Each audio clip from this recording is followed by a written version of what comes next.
Resident Evil Requiem looks insane. After the most recent gameplay footage, which by the way is currently on screen courtesy of the GameSpot channel, so make sure to go ahead and check them out and subscribe to them as well, of the previously behind closed doors Resident Evil 9 demo. We now have a lot more that was shown off and showcased to the game, for at the very least, the gray sections we know are confirmed to be coming, which hints at how exactly some of the gameplay is going to be handled.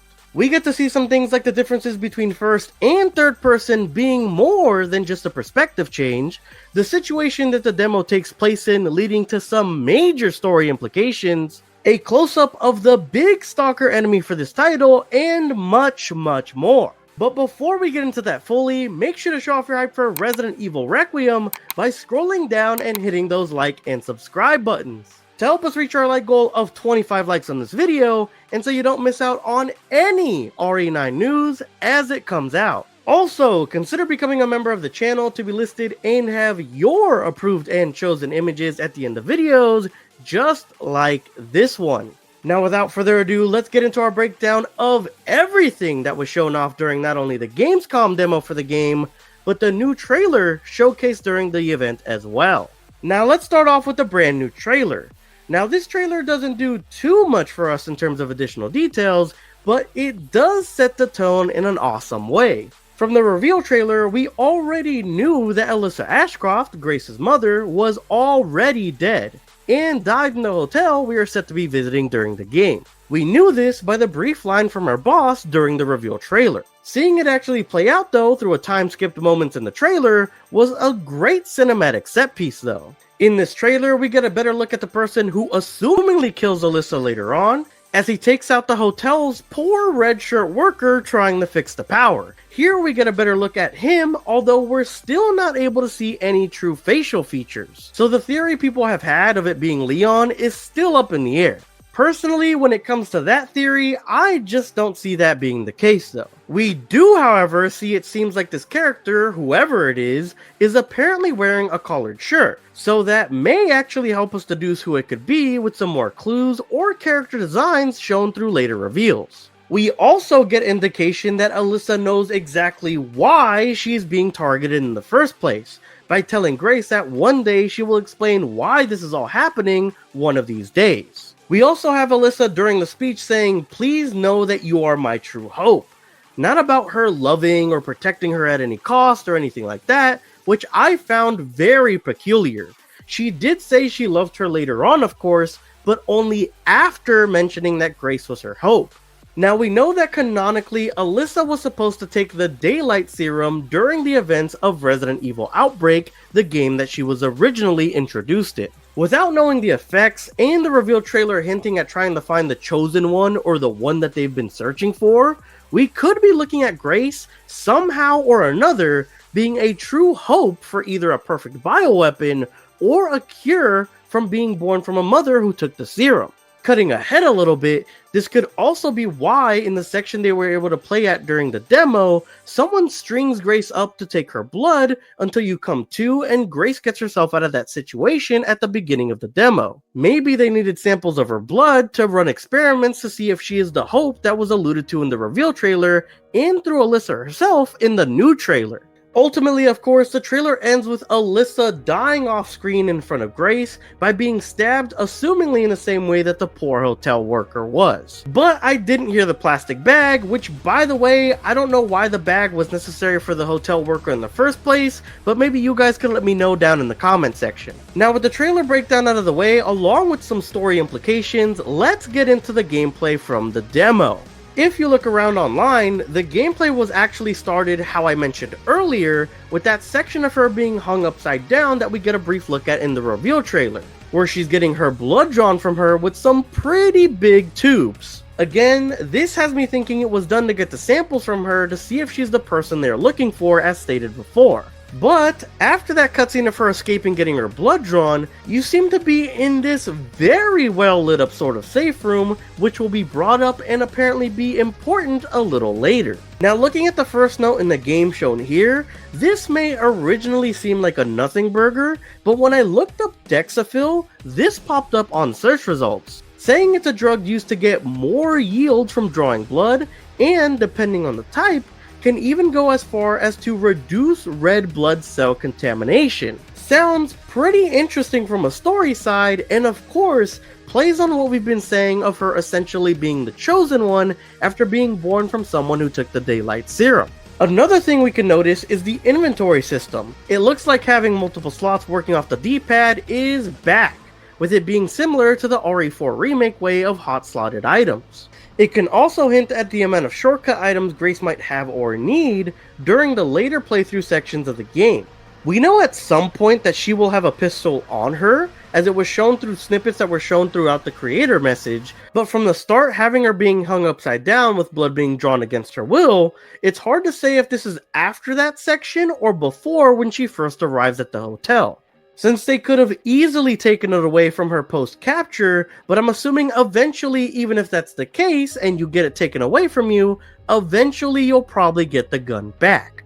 We also get to see that the light play and usage in this game is amazing. It takes advantage of its very shadowy and dark sections being almost near pitch black in some instances. The lights they have initially around the place, and later on when Grace gets access to her lighter as it gets darker, look truly phenomenal.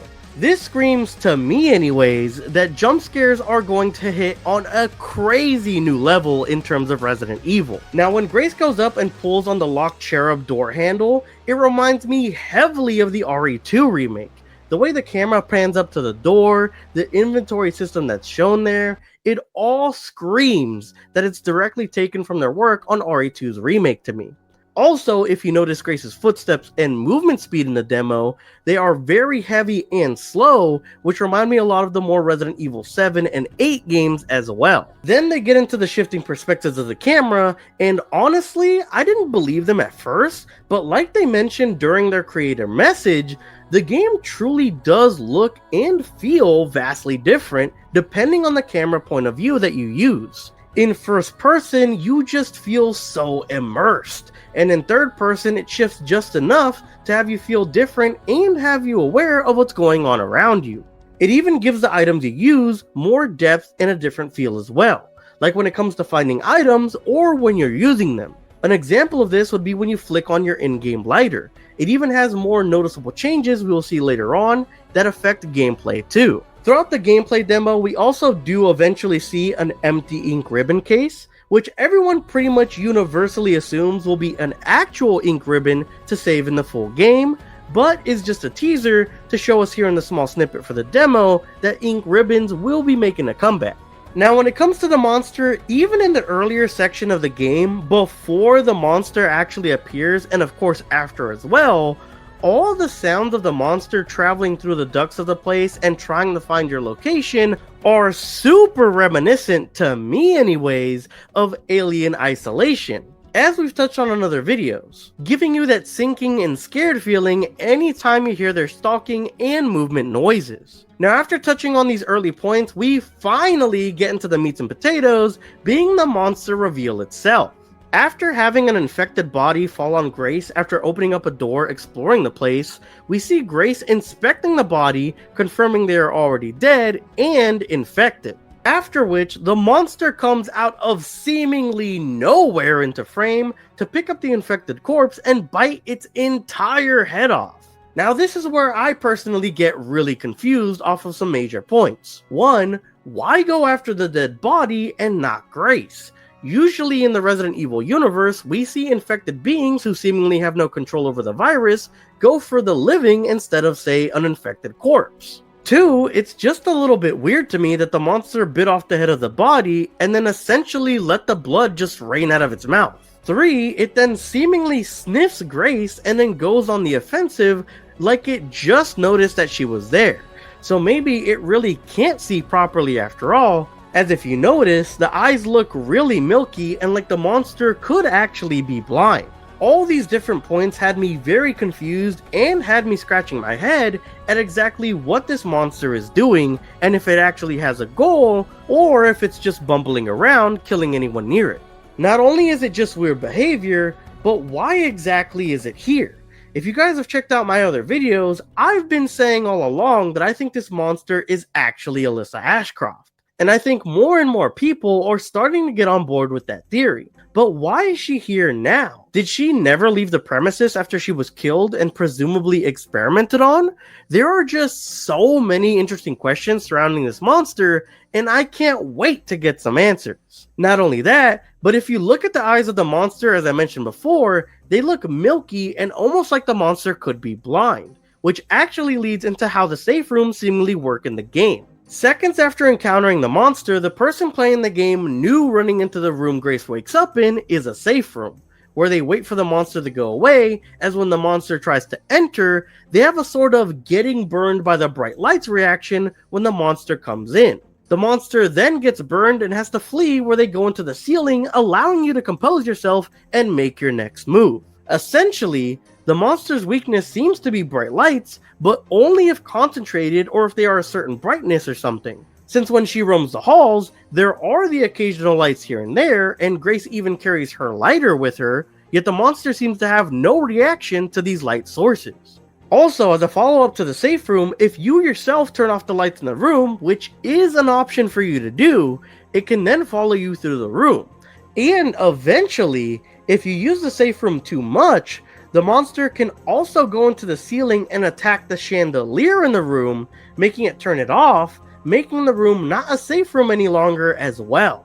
The people who captured you probably knew this weakness and are probably responsible for the monster being there too, since they were doing your blood drawing in this room and they felt safe leaving you there even with this monster seemingly nearby. While Grace was running away from the monster and trying to get to the safe room as well, Grace has a stumbling animation that happens when running away from the monster. This animation seems to be exclusive to the third person point of view. I assume this probably doesn't happen in first person to stop people with motion blur or motion sickness from having a bad time. But it seems to happen only in third person POV, which is something to consider since it does affect gameplay. One last little interesting tidbit is we also, instead of a full-on med spray this time around, as we've seen in plenty of other Resident Evil games, we seem to be upgrading to a med injector, which in this game is the item that gets you up to full health upon the item's use. But if you're wondering where the herbs went and you're wondering if they'll actually even be in the game, recently through their social media, we also got confirmation that green herbs are coming back. So if you were waiting for the old reliable heals, the devs have you covered. Overall, that seems to be all the major reveals and things shown off during the gameplay segments. So far, it all looks awesome in my opinion, and there are just so many questions from everything shown so far. I'm personally thinking this is just how a couple of sections will play out, a tense, alien isolation-like couple of moments with a stalking enemy hunting you, while also having other action segments that will, in my opinion, be the majority, if not the other half, of the gameplay in RE9. We know that Grace herself gets a gun, so there are action moments, assumingly with her also, to be shown off or had. And then we also have the Jeff Keighley statements that I mentioned in my other RE9 videos, that point to maybe even having full-blown action segments in the game with her, if not another character in the game altogether, which would have more action parts RE fans are used to from the franchise. We also know Leon was supposed to be the original protagonist from the game straight from the developers themselves from the creator message, and allegedly, this is meant to be a sort of bookend to this Raccoon City chapter of the franchise. So with that being the case, I'm pretty sure we'll have all of the Raccoon City major playable characters, if not at least most of them from the past titles, make it into this game. Personally, I envision some sort of Avengers Endgame moment where everyone comes back for one last ride, but maybe that's just my optimism getting the best of me. But guys, let me know what characters you think will be making it into RE9, what you think about the gameplay shown so far, and who you think the monster will end up being in the comment section down below. For everyone who's made it this far, thank you so much for making it to the end of the video. If you enjoyed or found it entertaining, make sure to scroll down and make that like button glow so we can reach our like goal of 25 likes for this video. Also, real quick, I have to chime in. I am very sick. I'm sure you could tell. That's why my voice is like super raspy. So thank you for putting up with that while you watched the video today. I'm starting to feel a lot better after my sickly slump, so hopefully the next videos will sound better as well. As always, though, your support through your viewership, liking, and subscribing is always greatly appreciated and helps me out tremendously against the undead threat that is the YouTube algorithm. Thank you guys so much for watching, and I hope to catch you guys next time. Peace!